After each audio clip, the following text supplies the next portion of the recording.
अब देखो example number 19, for any two vectors A vector and B vector we always have, ठीक है। तो देखो आपको गिवन क्या क्या है, पहले तो देखो given A vector and B vector are any two vectors.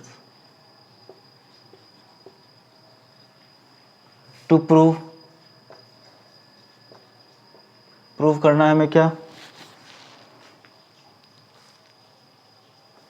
Magnitude of, या फिर इसको हम मॉडुलस भी बोल सकते हैं, ठीक है, लेस देन और इक्वल टू, और इसका एक स्पेशल नाम दे रखा है कि ये क्या है, कौन सी इनइक्वलिटी है ये, कॉची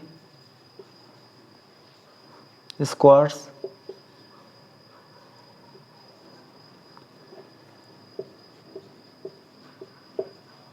इनइक्वलिटी,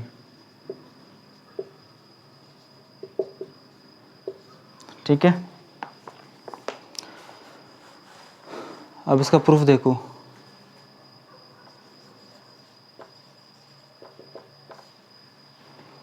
अब प्रूफ में क्या करेंगे, let A vector and B vector be any two vectors, ठीक है। अब केस फर्स्ट, अब हमें इनको ये प्रूव करना है हमें, ठीक है। तो हम यहाँ पे मान लें कि जो लेट ए वेक्टर भी ज़ीरो है एंड बी वेक्टर भी ज़ीरो है यहाँ पे, ठीक है। फिर LHS देखेंगे हम, LHS में A vector into B vector है is equal to A vector भी ज़ीरो और बी वेक्टर भी ज़ीरो वेक्टर, ये ज़ीरो वेक्टर हो जाएंगे, ठीक है ना। अब ये बताओ कि अगर दोनों में से एक भी ज़ीरो हो या फिर दोनों ज़ीरो हो तो ए इंटू बी की जो वैल्यू कितनी आएगी बताओ, कितनी आएगी बताओ, ए इंटू बी कितना होता है, ज़ीरो होता है, तो ये ज़ीरो आ गया। अब देखो RHS में क्या मैग्नीट्यूड है, ठीक है। तो एंड देखो A vector is equal to zero है, then magnitude of A vector कितना आ जाएगा, ज़ीरो आ जाएगा, कॉमा अगर बी वेक्टर ज़ीरो है then magnitude of B vector भी कितना आ जाएगा, ज़ीरो। नाउ RHS देखो, RHS क्या है, देखो ए वेक्टर का मैग्नीट्यूड इंटू में बी वेक्टर का magnitude is equal to zero into में ज़ीरो, तो इट इम्प्लाइज ए वेक्टर का मैग्नीट्यूड इंटू में बी वेक्टर का magnitude is equal to zero. So दोनों क्या आ रहे हैं, ज़ीरो आ रहे हैं, तो दोनों इक्वल हो गए ना।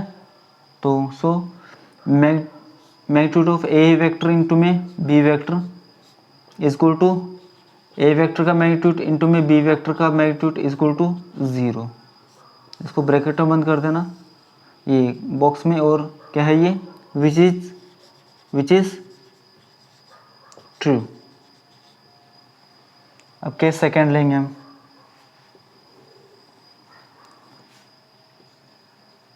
Case second.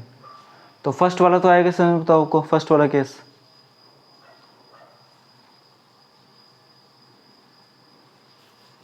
फर्स्ट वाला केस। अब सेकेंड वाला केस देखो, सेकेंड वाले केस में हम लेट कर लेंगे कि let A vector is not equal to zero and B vector is equal to zero, हम ये मान लेंगे। तो LHS क्या हो जाएगा, देखो ए वेक्टर का magnitude, A vector into B vector magnitude is equal to, यहाँ पे ए वेक्टर ही रहेगा इंटू में बी वेक्टर कितना है यहाँ पे, ज़ीरो वेक्टर, तो ये ज़ीरो वेक्टर, तो इट इम्प्लाइज ज़ीरो आएगा नहीं आएगा बताओ, दोनों में से अगर एक ज़ीरो तो ज़ीरो आएगा नहीं आएगा।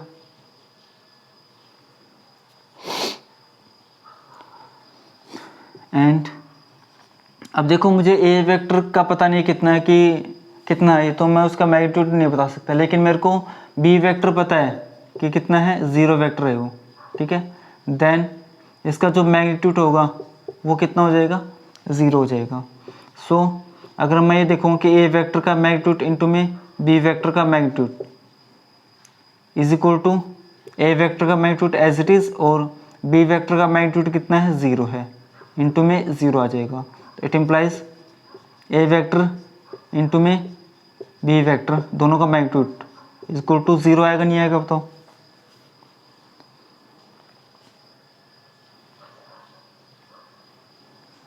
सो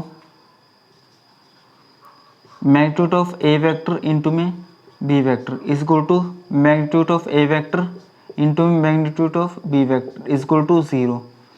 देखो which is true, which is true.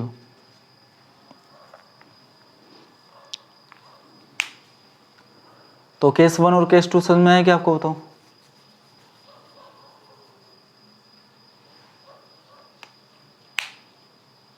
आएगा समझ में आपको 1 और 2।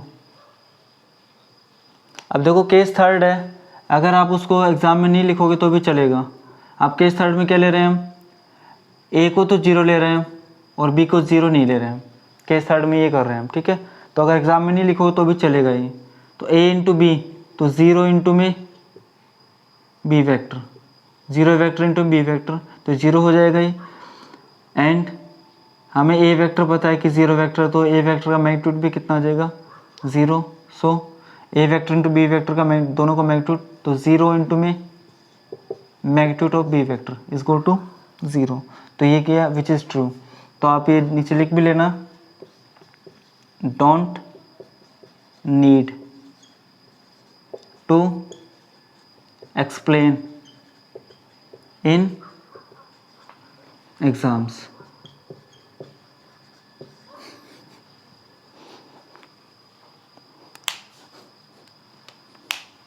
देखो यहाँ पे don't need to explain in exams, exam में चाहे एक्सप्लेन कर देना, वो आपको कुछ भी बोलने नहीं आएंगे, लेकिन क्लास टेस्ट में इसको क्या एक्सप्लेन मत करना बिल्कुल भी, भूल के भी, वरना वो आपको ज़रूर बोलेंगे।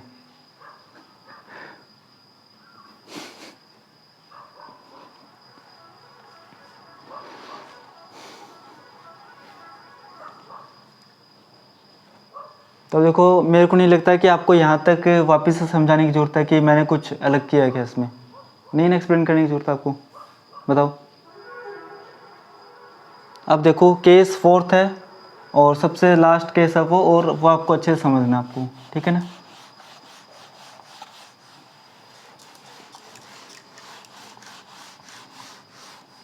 अब एक बार लिखना आप बंद कर दो, ठीक है। केस 4 से देखते हैं, उसके बाद 2 मिनट लगेगी आपको लिख लेना। केस 4 से देख लो आप।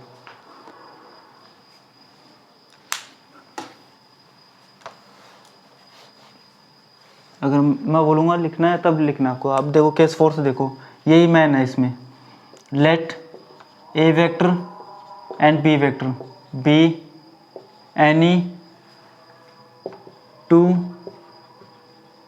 नॉन जीरो वेक्टर्स, ठीक है। तो देखो that is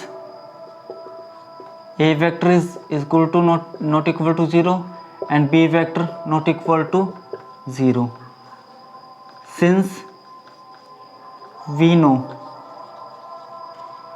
A vector into में बी वेक्टर होता है क्या, ए वेक्टर का मैग्नीट्यूड इंटू में बी वेक्टर का मैग्नीट्यूड इंटू में कोस थीटा।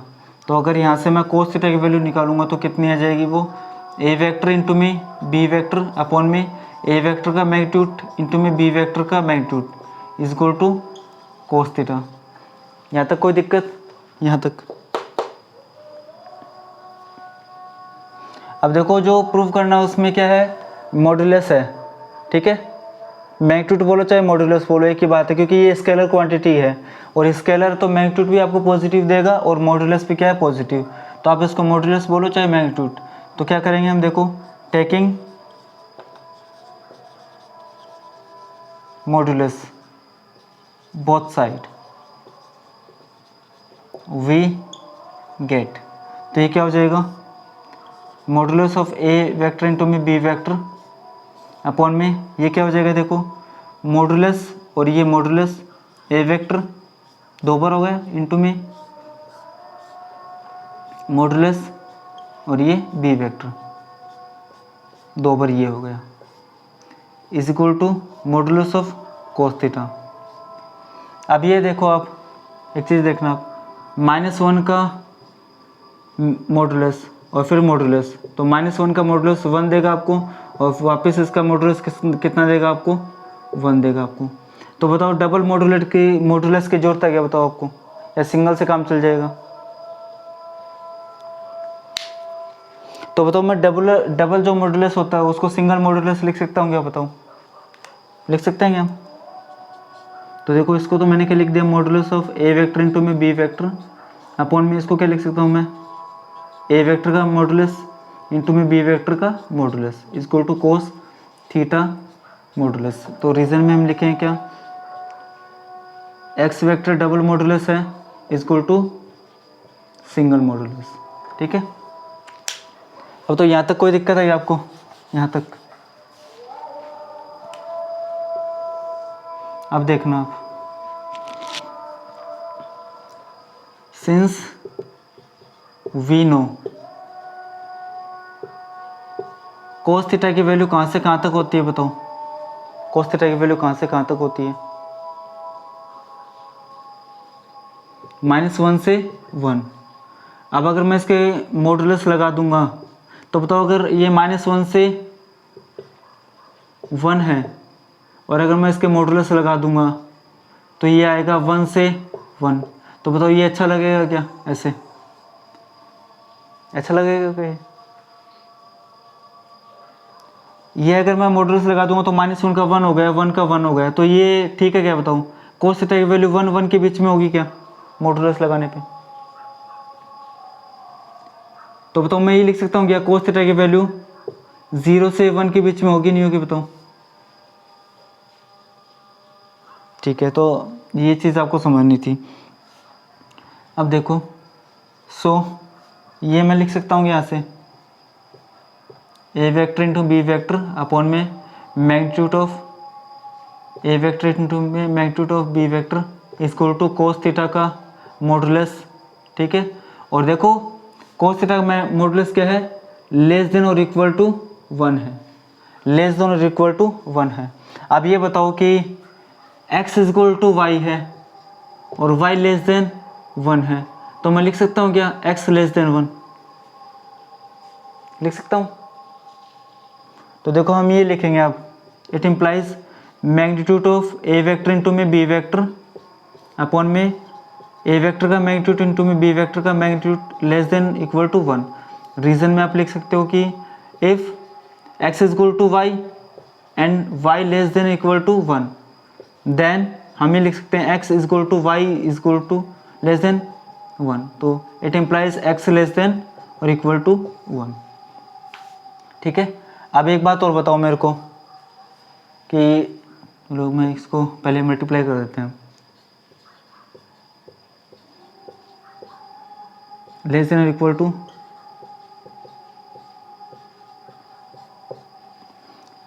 अभी ये मैंने लिखा है तो ठीक है क्या, बताओ ये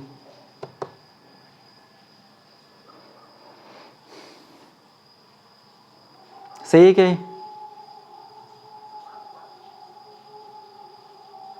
इनइक्वलिटी का साइन चेंज होगा नहीं होगा, कैसे होगा वो देखो। अब 2 अपॉन में -3 है, वो लेस देन 1 होता है क्या, 2 अपॉन -3 लेस देन 1 होता है। अगर मैं ये कर दूंगा, क्रॉस मल्टीप्लाई कर दूंगा मैं इसको, तो 2 लेस देन -3, अब सही है क्या, बताओ ये। ठीक है, लेकिन अब ये देखना -2 अपॉन में 3 है, वो लेस देन 1 होता है क्या,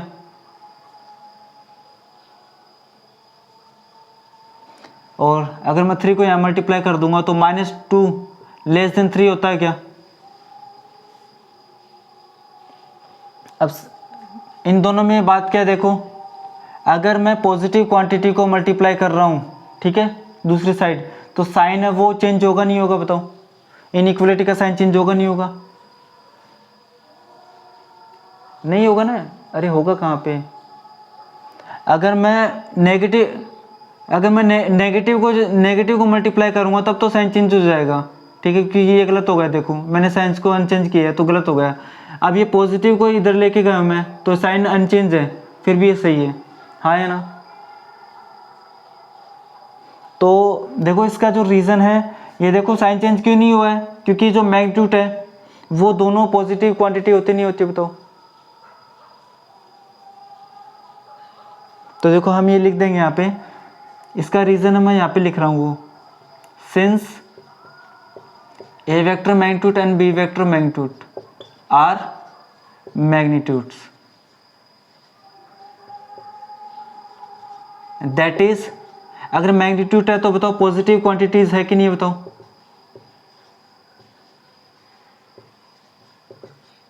positive quantities, so sign of inequality remains unchanged, ठीक है, और हमने ये प्रूव भी कर दिया, तो हेंस प्रूव्ड। तो अब ये बताओ कि ये आपको एग्जाम्पल नंबर 19 का आएगा समझ में आपको अच्छे से? ठीक है।